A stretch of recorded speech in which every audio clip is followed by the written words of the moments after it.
قنات قصبه با قدمتی بیش از 2500 سال مربوط به عصر بهمن پسر اسفندیار پسر گشتاس میشه.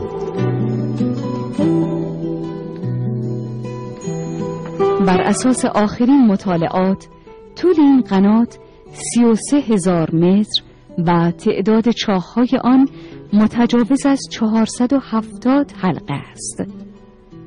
عمق مادرچاه این قنات حدود 300 متر است. در حال حاضر میزان آبدهی این قنات 150 لیتر در ثانیه است.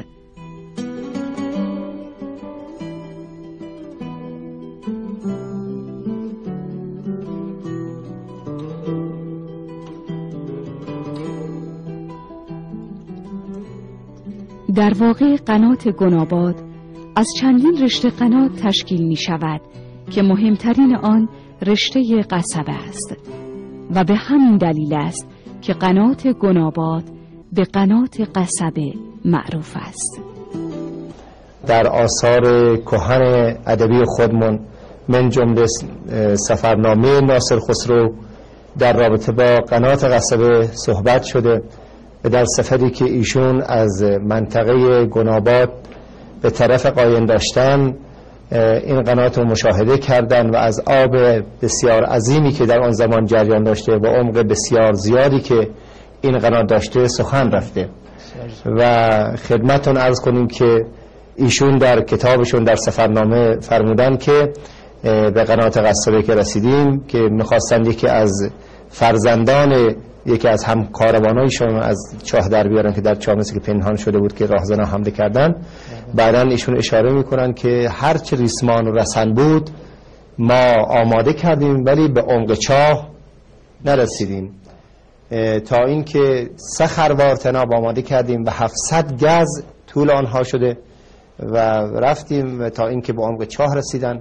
یکی از کسانی که به کارگری گرفته بودن تا اینکه تونستن اون آقا رو از چاه بیارن بیرون و کسی که رفته روایت کرده که آب بسیار عظیمی در اونجا جاری بوده و کسی هم که در رابطه با تاریخ و مسائل جغرافی آشنایی در اون زمان داشته و در کاروان ایشان بوده اشاره کرده که این چاه به این قنات در عصر کیخسرو پادشاه هخامنشی یا پادشاه اسطوری میشه گفت و اساطیری ساخته شده و به همین عظمت کار شما ملاحظه می‌فرمایید این کانال یکی از 7 کانال هست و کانال های اصلی دیگر هم ادامه داره. شتررو هست، یعنی طور هست که شتر با یک بار میتونسته در اونجا تردد بکنه و این میلیون ها تن میشه گفت خاک، میلیون ها تن خاک اون زمان بدون این وسایل مکانیک امروزی و ماشین امروزی از عمق زمین و حتی از عمق 300 متری بیرون آورده میشه. این کانالی که مشاهده می‌فرمایید یکی از کانال‌های قدیمی هست. بله. آب جریان داشته. بله.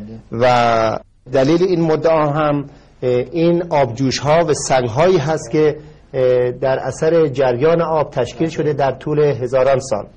همینجور که مشاهده می‌فرمایید الان آب در این کانال جریان نداره. علتش هم این بوده که این قسمت تا مظهر قنات که 720 متر میشه از خاک سبک و سوسی تشکیل شده و بارها این قسمت از کانال این 720 متر ریزش کرده و از این جهت کانال انحرافی حفر کردن و با سیمان مسلح پوشیدن و آب از اون قسمت جریان داره. بعضی از تذکره‌نویسان مانند حمدالله مستوفی، یاقوت هموی و افراد زیادی حتی لسترنج انگلیسی مستشرق هم اشاره هایی کرده این قنات معتقد بودن که اصلا به علت عظمت کاری که انجام شده دستساز بشر نیست و بعضا معتقد هستند که تسمیه نام گناباد هم گیو آباد و دیو آباد و جن آباد بوده. معتقد هستند که این قنات رو به خاطر عظمت کاری که انجام شده کار دیوها بوده یا کار جنها بوده. خب مسلما این یک باور عامیانه هست و محققان ثابت کردن و این کار دستساز هست و بشر 2500 سال ایرانی این کار رو انجام داد.